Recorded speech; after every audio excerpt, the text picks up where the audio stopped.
Assalamu alaykum hörmətli televizor ko'ruvchilar. Dunya Uyghur Qurultiyi to'g'ri televiziyasi kundalik xəvərlər proqramımızga xoş gəldinglar. Mən Hidayət Musacan.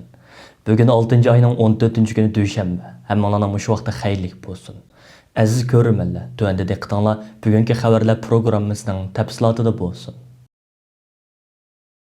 6 ayının 11 günüdün 13 günügüçe Angliyanın g'arbi janubidagi Cornwall rayonining Karbisiyesida ichilgan G7 oliy darajali uchrashuvidan keyin e'lon qilingan birlashma bayonotda mustabid Xitoy hokimiyatining Uyg'urlarga yurgizayotgan majburiy emgak tuzumi tanqidlandi va Xitoydan Sharq Turkiston va Hong Kongda insoniy haq-huquqlarga hurmat qilish talab qilindi. Qisqartılgan nomi G7 deb atalgan sanoatlashgan 7 davlat guruhi Amerika, Kanada, Italiya, Fransiya, Angliya, Germaniya va Yaponiya qatorliq davlatlardan tarkib topgan bo'lib, yig'inning 2-kuni Amerika prezidenti Joe Biden Uyg'ur majburiy emgak masalasini tilga olgan va G7 rahbarlarini Xitoyning kishilik huquq tafsandichiligiga texmo qattiq zarba berishga chaqirgan. Shundaqla yig'inning eng oxirgi birlashma bayonotiga Xitoyning millionlagan inson jazo lagerlarida tutib turilayotgan Sharq Turkistondagi majburiy emgak tuzumi ayblangan mazmunning kirgizilishini umid qiladiganligini bildirgan edi. Bu navbatlik G7 yig'inida garchi Sharq Turkistonda Uyg'urlarni asos qilgan yerli xalqlar duchor bo'layotgan irqiy qirg'inchilik masalasi va bu masalani yig'in oxiridagi birlashma bayonotga kirgizmaslik masalasida qisman ixtiloflar ko'rilgan bo'lsa-mu, ammo 7 davlat rahbarlarining hammasi Xitoyning Uyg'urlarga yurgizayotgan majburiy emgak tuzumidan qattiq andisha to'yayotganligi haqida birdek fikrga kelgan. G7 yig'inining 2-kuni maxsus Xitoy tahdidiga taqobil turish mazmun qilingan 90 minutlik ishki yig'inda so'z qilgan Amerika prezidenti Joe Biden kundan kunga eshib berayotgan Xitoy tahdidi va Xitoyning Uyg'urlarga yurgizayotgan irqiy qirg'inchiligi ham majburiy emgak tuzumiga qarshi G7 davlatlarining o'rtaq holda keskin tadbir qo'llanishi lozimligini alohida ta'kidlagan. G7 oliy darajaliklar uchrashuvining oxirgi kuni atiganda Angliyadagi asosli xristian jamiyatlari diniy e'tiqod erkinligining dafsanda qilinishini asosan mazmun qilingan maxsus suhbat yig'ini uyushtirib, G7 guruhiga a'zo davlatlardan insonlarning diniy e'tiqod erkinligini og'ir darajada dafsanda qilayotgan. Bo'libmi Sharq Turkiston xalqining diniy e'tiqodini butunlay yo'qotish uchun harakat olib berayotgan Xitoyga qarshi jiddiy tadbir qo'llanishga chaqirdi. Angliya Oqsumaklar jamiyatining a'zolari, parlament a'zolari va Angliyadagi eng asosli chirkovlarning yuqori darajalik poplari va ba'zi nopusliq advokatlar qatnashgan mazkur yig'inga Dunya Uyg'ur Qurultiyining raisi Dolqun Aysa apandim bilan Qurultiyi London ishxonasining direktori Rahima Mahmud xonim alohida taklif bilan bevosita qatnashib, yig'in ahliga mustabid Xitoy hokimiyatining Uyg'urlar ustidan yurgizayotgan irqiy qirg'inchiligi, majburiy emgak tuzumi, majburiy dinsizlashtirish va tug'mas qildirish siyosati, shundaqla Sharq Turkistondagi masjidlar, mozorliqlar va boshqa diniy ibodat o'rinlarining buzg'unchiligiga uchrash ahvoli haqida sistemalik ma'lumot berdi. Ular so'zlarida yana Xitoyning Sharq Turkiston xalqi ustidan yurgizayotgan irqiy qirg'inchiligini to'sib qilish uchun G7 guruhiga a'zo davlatlarning va xalqaro jamoatchilikning jiddiy va unumli tadbir qo'llanishining to'liq zarur ekanligini ta'kidlab o'tishdi. Amerika Tashqi ishlar ministri Antony Blinken va Kengash palata a'zosi Marco Rubio Xitoy turmusidagi Uyg'ur doktor Gulshan Abbosning tug'ilgan kuni munosabati bilan e'lon qilgan Twitter uchurida uning oilasi bilan jam bo'lish kerakligini bildirdi.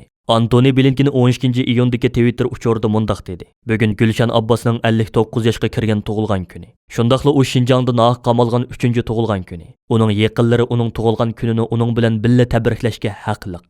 U oilasidagilar bilan jam bo'lishi kerak."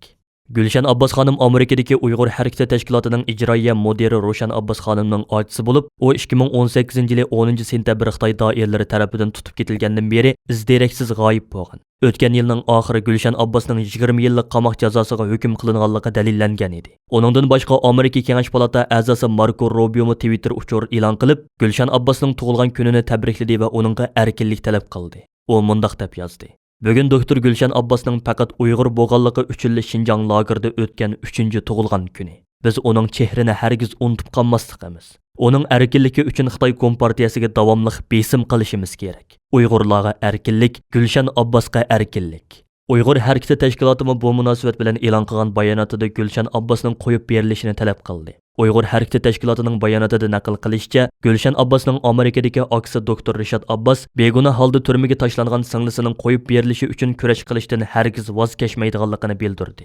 Uyg'ur harakati tashkiloti bayonotida yana hech qanday bir oilaning rahimsiz hamda vahshiy hokimiyatning qo'lida bu qadar azob oqibatga mubtalo qilinmasligi lozimligini bildirdi va o'z tashkilotining doktor Gulshan Abbosning oilasidagilar bilan bir safda turib, uning qo'yib berilishini talab qiladiganligini aytdi.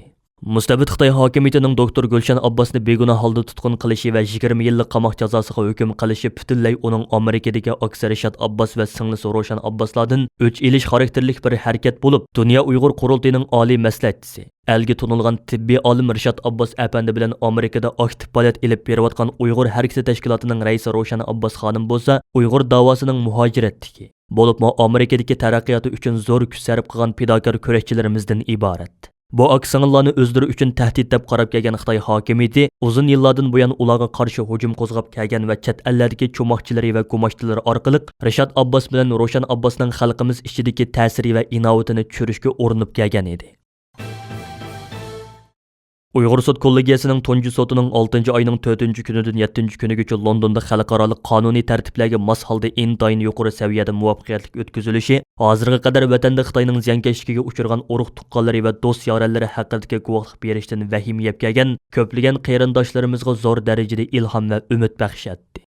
Tunji sotdan keyin nurg'ulg'an Sharq Turkistonlik qarindoshlarimiz bas-basda Qurultiyiga murojaat qilib, o'zlarining bu yil 9-oyning 10-kuni chaqiriladigan 2-navbatlik sotda guvohlik berishni orzu qiladiganliklarini bildirdi. Qurultiyi markaziy ishxonasining bildirishicha, hozirgacha Uyg'ur sotida guvohlik berish uchun o'zini tizimlatgan va bu vaqtda yozma guvohlik bergan qarindoshlarimizning umumiy soni 500 nafardan ortiq bo'lib, bu yil 9-oyda chaqiriladigan 2-navbatlik sotga yangi guvohchilar va shohidlar taklif qilinadi. Agar Angliyadagi koronavirusi vaziyati normallashgan taqdirda 2-sotga bevosita kelib qatnashadigan guvohchilarning soni oshiriladi. Chunki Angliyadagi qattiq karantin tadbirlari sababidan bu navbatlik sotga faqatla 15 nafardan ortiq guvohchi Londonga keladigan edi. Dunya Uyg'ur Qurultiyining havolasiga asosan Uyg'ur sud kollegiyasini shohidlar va dalil isbotlar bilan ta'minlash xizmatiga mas'ul bo'lgan Markaziy Oslodagi Uyg'ur adliya arxiv ombirining bildirishicha, 9-oydagi 2-navbatlik sotda guvohlik berishni orzu qiladigan qarindoshlarimiz mushu oyning oxiriga qadar o'zlarini Dunya Uyg'ur Qurultiyiga va Uyg'ur adliya arxiv ombiriga tizimlashsa yoki Uyg'ur sud kollegiyasiga bevosita alga oldirsa bo'ladi. Chet ellardagi nopuzliq axborot vositalarida bu qitim Londonda chaqirilgan Uyg'ur sud haqidagi g'ulg'ula va inkaslar uzluksiz davom qilmoqda. Xalqaro huquqchilar va kishilik huquq tashkilotlari bu navbatlik sudning butunlay xalqaro qonuniy tartiblarga mos holda o'tkazilganligini va shohidlarning tamoman qonuniy asosga va dalil isbotlarga tayangan holda guvohlik berganligini bayon qilishmoqda. Albatta, Xitoy hokimiyatining Uyg'ur sud kollegiyasiga va sudda guvohlik bergan shohidlarga qaratgan tahdid va hujumlarmi uzluksiz kuchayib bormoqda. Chet ellik kuzatuvchilarning qarashicha, garchi Xitoy hokimiyati eg'izida Uyg'ur sotini e'tirof qilmaydiganligini ta'kidlab kelsa-mu, ammo Xitoy tarafining Uyg'ur sotida guvohlik bergan har bir shohidning bayonlariga bir-birlab javob berishga majbur qilishi, mohiyatda Xitoy tarafining sotda o'zining ayblanguvchilik va javobgarlik salohiyatini qabul qilishi bo'lib hisoblanadi va Xitoyning xalqaro Uyg'ur sud kollegiyasiga intayin jiddiy qarayotganligini va tunji sotning muvaffaqiyatli echilganligidan qattiq aloqsizlikka tushganligini dalillab beradi. Amerika Kengash palatasi Tashqi ishlar komiteti 10-iyun kuni Shinjongdagi vahshiyliklar, biz endi nima qilamiz degan temada muhim isbot anglash yig'ini ochdi. Yig'inga Kengash palata a'zosi Temkin va Dirt Mark riyosatchilik qilgan bo'lib, Temkin ichili so'zida Xitoy hokimiyatining Uyg'urlarga yurgizayotgan muomalasini dunyoga bildirish kerakligini alohida eskartib o'tdi.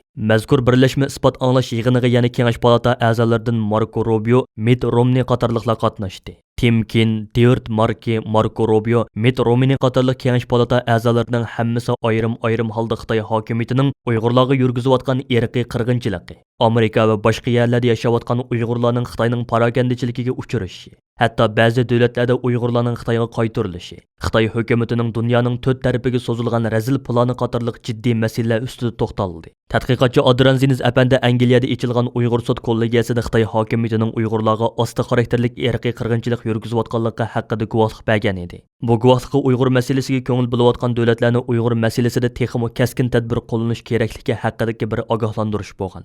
U Amerika Kengash palatasining bu qitimqi birlashma isbot anglash yig'iniga guvohlik berishga taklif qilindi. Yig'inda Kengash palata a'zosi Marco Rubio Xitoyning Uyg'urlarga qaratgan bostirishining bevosita ziyonkashligiga uchrayotgan Uyg'ur harakat tashkilotining raisi Roshan Abbosning 20 yillik qamoq jazosiga hukm qilingan hadisi Gulshan Abbosni alohida tilga oldi va Gulshan Abbos xonimning surati yig'in zalidagi ekronga tushirildi. Marco Rubio apandi yig'inda qilgan so'zida mundaq deb ko'rsatdi. Xitoy kompartiyasining o'tkazgan jinoyatlarini bu yerda birma-bir sanab bo'g'ilib bo'lmaydi. Bugungi diqqat nuqtamiz bo'lsa Xitoy Kompartiyasining Uyg'urlarni asos qilgan Turkiya musulmon millatlarini yo'qotish siyosati haqida bo'ladi. 1 milliondan ortiq Uyg'ur va boshqa Turkiya musulmon millatlar lagerlarga solinib, majburiy emgakka selinyotdi. Yig'ilish lagerlari va lagerlarga yandash qurilgan zavodlar zanjiri butun Shinjongni cho'ng bir majburiy emgak lageriga aylantirgan. Xitoy Kompartiyasi yurgizayotgan insoniyatga qarshi jinoyat va irqiy qirg'inchilik xalqaroning jiddiy javob qaytarishini talab qilyapti. Men Biden hukumatining barliq qo'llanishga tegishli tadbirlarni qo'llanib, bu bostirishni to'xtatishini va Xitoyning bu jinoyatdan foyda olishining oldini olishini talab qilaman. Navbatda Angliyada faoliyatda bo'layotgan Roshan Abbos xodim bu qitimqi yig'inda hadisi Gulshan Abbos va Xitoyning Uyg'urlarga qaratgan bostirishi haqida to'r orqali guvohlik berib mundaq dedi. Amerika Xitoyni javobgarlikka tortishda oldingi safda turibdi. Lekin biz zulmga uchrayotgan Uyg'urlarni qutqizish uchun texmi ko'p qonunlarning yo'lga qo'yilishiga ehtiyojimiz bor. Amerika o'zi bilan bir safdagi ittifoqdoshlari bilan birlashib, texmi kuchli tadbirlarni elishi kerak. Uyg'ur masalasi cho'qim eng jiddiy masala qatorida muomala qilinishi kerak. Bu faqat mening hadam va Uyg'ur xalqi uchun emas, balki butun dunyo uchun nihoyatda muhim. Agar biz bugun insoniyat uchun o'rnimizdan dast turmasak, ati bunday qilish fursatimizmi bo'lmasligi mumkin. Palata a'zosi Devard Marki va Mitt Romney qatorliqlar Xitoyning Uyg'urlarni majburiy emgakka selayotganligi, ayollarni majburiy tug'mas qilish orqali Uyg'ur nopisining ko'payishini qattiq kontrol qilayotganligi, bolalarni ota-onalardan ayirib tarbiyalab, xitoylashtirishga urinayotganligi qatorliq temalar haqida to'xtaldi va Amerika hukumatining bu masalaga qarata amaliy harakat qo'llanishining zarurligini ta'kidlashdi. Yig'inning oxirida Kengash palata a'zosi Temkin bu yig'inning davlat majlisi a'zolarining va Amerika hukumatining Uyg'urlarga munosabatli qonunlarga ovoz berishda muhim rol o'ynaydiganligini ta'kidladi. Dunya Uyg'ur Qurultiyining raisi Dolqun Aysa apandimning Turkiyadagi advokati professor İlyas Doğan apandi va Turkiyada faoliyat olib berayotgan Sharq Turkiston tashkilotlari Turkiya hukumati tomonidan Dolqun Aysa apandimga qarata 2006-yildan buyon yo'lga qo'yib kelgan Turkiyaga kirish cheklamasining bekor qilinishidan umidvor ekanligini bildirishdi. Dolqun Aysa apandi bu yil advokati professor İlyas Doğan apandi orqali Anqara shahridagi bir ma'muriy sudga arznoma sunib, Turkiya hukumatining o'ziga qo'yilgan yuqorqi cheklash buyrug'ini amaldan qoldirishni talab qilgan. 8-iyun kuni mazkur sud mahkamasi bu delo haqida maxsus sud echib, Dolqun Aysa apandimning delosini qarab chiqqan bo'lsa-mu, ammo aniq bir qaror chiqarmagan edi. Dolqun Aysaning advokati professor İlyas Doğan apandi tunji suddan keyin muxbirlarga bergan bayonotida mundaq deb ko'rsatdi. Bugun Dolqun Aysaning 2006-yildan buyon davomlashayotgan Turkiyaga kirishi cheklangan delo ko'rib chiqildi. Xalqaro soqchi tashkiloti Interpol Dolqun Aysa ustidan 1997-yil Xitoyning talabiga binoan qizil boshliq tutish buyrug'i chiqargan bo'lsa-mu, biroq Interpol bu tutish buyrug'ini 2018-yili bekor qilgan edi. Turkiyaning munosabatlik qonuniga binoan chet elliklarga eng ko'p 15 yil kirish cheklamasi qo'yg'ili bo'ladi. Hozir 15 yil to'shdi. Dolqun Aysa apandiga ikkinchi qitim Turkiyaga kirish cheklamasi qo'yilmagan. Lekin burun qo'yilgan Turkiyaga kirish cheklamasi texicha davomlashib etibdi. Ma'muriy sud hech qanday javob bermadi. Turkiya Ichki ishlar ministrining Dolqun Aysa to'g'risida beradigan javobi bo'lgan bo'lsa, cho'qim sud orqali deydi. Bu sudda qaror e'lon qilinmadi. Sudchi Turkiya hukumatining Dolqun Aysaning davlat bexatarligiga tahdid paydo qilganligi to'g'risidagi isbotlarni sudga berishini talab qildi. Biz endi Turkiya hukumatining sudning bu talablarga beradigan javobini kutamiz. Agar hukumat bu savolga javob bermagan taqdirda yoki isbot topolmasa, bizning utib chiqish ehtimolimiz borligini sizlar bilan o'rtoqlashmoqchiman.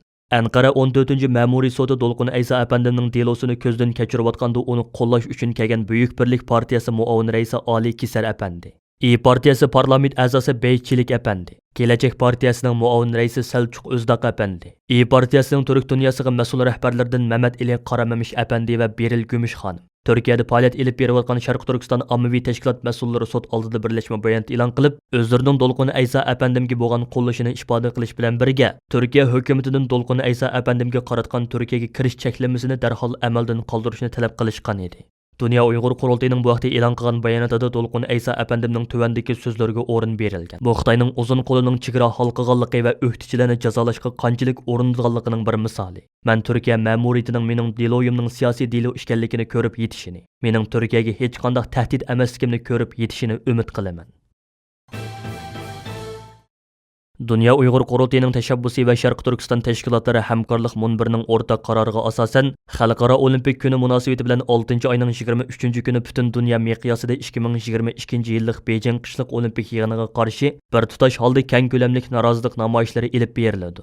Dunya Uyghur Qurultiyi bilan Tibet təşkilatlarının uyuşturuşı və Avropadakı Uyghur təşkilatlarının qatnışı bilan Dunya Olimpik günü hesablanğan 6-cı ayının 23-cü günü Şveysariyanın Lozan şəhəriga joylashgan Xalqaro Olimpik Komitetining mərkəzi oldida keng ko'lamlik birlashma namoyish o'tkazildi. O'xshash kunda yana har qaysi allardagi Olimpik komitetlarining oldidami Uyghur, Tibet va boshqa xalqaro kishilik huquq tashkilotlarining uyushtirishi bilan norozilik harakatlari elib beriladi.